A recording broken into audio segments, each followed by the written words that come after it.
Hi అండి. Thank you very much. ఇంతకుముందు అసలు 50 సబ్స్క్రైబర్స్ ఆర్ 50 ఫాలోవర్స్ కూడా లేరు. కానీ ఇప్పుడైతే 2000 ఫాలోవర్స్, సబ్స్క్రైబర్స్ చాలా హ్యాపీ అనిపించింది. మాకు మెయిన్‌గా ఏం అర్థమైందంటే మీరు డెలివరీకి ముందు అంటే ప్రెగ్నెన్సీలో, డెలివరీ తర్వాత ఎలాంటి ఫుడ్ తినాలి, లేకపోతే ఏం చేయాలి, మీ క్వెషన్స్ అన్నీ నోట్ చేసి పెట్టుకున్నాము. బట్ అన్నిటికీ కూడా చాలా క్లియర్‌గా ఆన్సర్ ఇవ్వాలి అని అనుకుంటున్నాము. ఈరోజు ఏం చెప్పాలి అని అనుకుంటున్నామంటే చాలామంది అడిగినారు ప్రెగ్నెన్సీ టమ్మీ ఎలా తగ్గాలి అని. చాలామంది పర్సనల్గా కూడా చాలామంది అడిగినారు అనమాట, ప్రెగ్నెన్సీ టమ్మీ ఎట్లా తగ్గించుకోవచ్చు అని. వాళ్ళకి ఒక్కొక్కరిగా నేను మెసేజ్ చేయలేకపోయాను. బట్ ఏంటిదో దీంట్లో చాలా క్లియర్గా చెప్పాలి అని అనుకుంటున్నాను. ఫస్ట్ ఆఫ్ ఆల్ అసలుకి నాకు ఎలా తగ్గింది అని చెప్పాలి అని అనుకుంటున్నాను.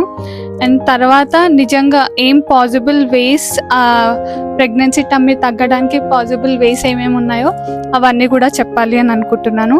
ఫస్ట్ అయితే ఒక్కటే అండి, జీన్స్. మా మమ్మీ బక్కగా ఉండేది, సో నేను కూడా అలా ఉన్నానేమో అని నేను అనుకుంటున్నాను. అండ్ నెక్స్ట్ వచ్చి మనకి డెలివరీ అయిపోగానే కడతారు కదండి, సో అది నేను బాగా కట్టుకునేదాన్ని. ఎట్లా అంటే నాకు ఫస్ట్ బేబీ ప్రీమెచ్యూర్ పుట్టింది. దాన్ని బట్టి కొద్దిగా పాలు ఎక్కువ తాగేది. తనకు ఎక్కువ తాగడం వల్ల కూడా చాలా ఆకలి అయ్యేది. టాయిలెట్ పోయగానే ఇంకా ఎంటీగా అనిపించేది స్టమక్ మొత్తం. అందుకే చాలా గట్టిగా కట్టుకునేదాన్ని. అసలుకి ఆ డెలివరీలో అయితే ఇలా లైవ్గా చెప్తే మళ్ళీ మమ్మీ పిన్ని వాళ్ళు ఏమంటారో కానీ బాయ్స్ తిన్నట్టు తినేదాన్ని నేను.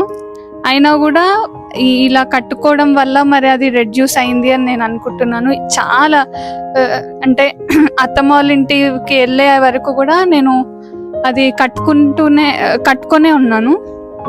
సో దానివల్ల రెడ్యూస్ అయింది అని నేను అనుకుంటున్నాను. అండ్ నెక్స్ట్ వచ్చేసి డెలివరీ అయ్యింది అనగానే చాలామంది చాలా రెస్ట్ తీసుకుంటారు. ఎక్కువ రెస్ట్ తీసుకోవడం వల్ల కూడా, అంటే మన బాడీకి అవసరమయ్యే అంత రెస్ట్ తీసుకుంటే చాలు.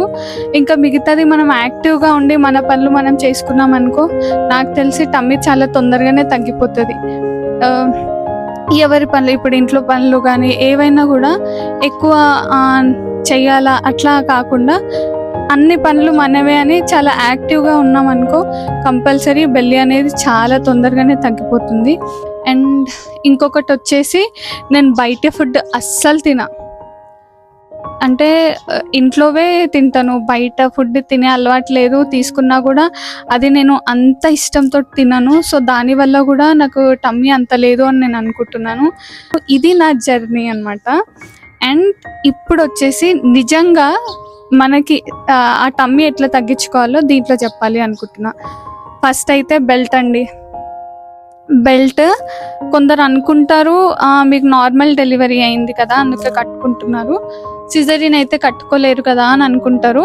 నాకు ఫస్ట్ 2 నార్మల్ డెలివరీ అయినాయి. స్టార్టింగ్లోనే కట్టుకున్నా. థర్డ్ది సి సెక్షన్ అయింది. సి సెక్షన్ అయినా కూడా నేను కట్టుకున్నాను. ఒక్క డాక్టర్ క్లిప్ దీంట్లో పెడతాను. ఒక్కసారి చూసిన తర్వాత కట్టుకోవచ్చో కట్టుకోవద్దో మీరు ఒక్కసారి చూసి తెలుసుకోండి.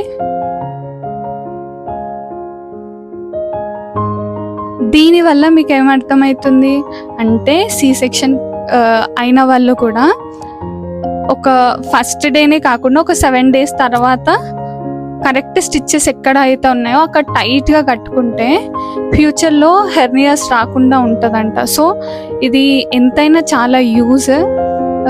దానివల్ల కూడా టమ్మీ తగ్గింది అని నేను స్ట్రాంగ్గా నమ్ముతున్నాను.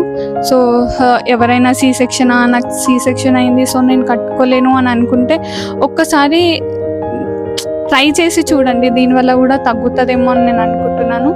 ఇంకొకటి ఎక్సర్సైజ్ అండి. ఎక్సర్సైజ్ చేయడం వల్ల కూడా చాలా యూజ్ ఉంటుంది. అలా ఎక్సర్సైజ్ చేయడం వల్ల మీకు టమ్మీ తగ్గడమే కాకుండా మీ బోన్లో కొద్దిగా స్ట్రెంగ్త్ ఉంటుంది, చాలా స్ట్రాంగ్ ఉంటారు. బ్యాక్ పెయిన్స్ ఇలాంటి పెయిన్స్ కూడా రాకుండా ఉంటాయి. సో సరైన ఎక్సర్సైజ్ చేస్తే కూడా టమ్మీ చాలా తొందరగా తగ్గుతుంది. మీకు ఇలాంటివే కాకుండా నార్మల్గా రోజు కూడా మీరు ఎంత ఎక్సర్సైజ్ చేస్తే అంత మంచిది. అంటే మార్నింగ్ కొద్దిసేపు అయినా మీకు పర్సనల్గా మీరు ఎక్సర్సైజ్కి కొద్దిగా టైం ఇస్తే మీకు కూడా కొంచెం హెల్తీగా ఉంటారు, స్ట్రాంగ్గా ఉంటారు, కొంచెం యంగ్గా ఉంటారు. సో ట్రై చేయండి. ఒకవేళ మీకు ఎట్లాంటి టైప్ ఆఫ్ ఎక్సర్సైజ్ సో కూడా ఓన్లీ టమ్మీకి రిలేటెడ్ అయితే నేను దీంట్లో పోస్ట్ చేయాలి అని అనుకుంటున్నాను. ఒకసారి చూడండి. ఇలాంటివి చేస్తే కంపల్సరీ టమ్మీ చాలా తొందరగా తగ్గుతుంది. అండ్ ఇంకా ఏమైనా డౌట్స్ ఉంటే కమెంట్ సెక్షన్లో కమెంట్ చేయండి. అండ్ నెక్స్ట్ వీడియోలో కంపల్సరీ ఇంకా మంచి కంటెంట్ తోటి ముందుకు రావాలి అని అనుకుంటున్నాను. అండ్ సెర్చ్ చేసి మంచి కంటెంటే తీసుకురావాలి అని అనుకుంటున్నాను. Thank you very much. First exercise వచ్చేసి గ్లూట్ బ్రిడ్జ్.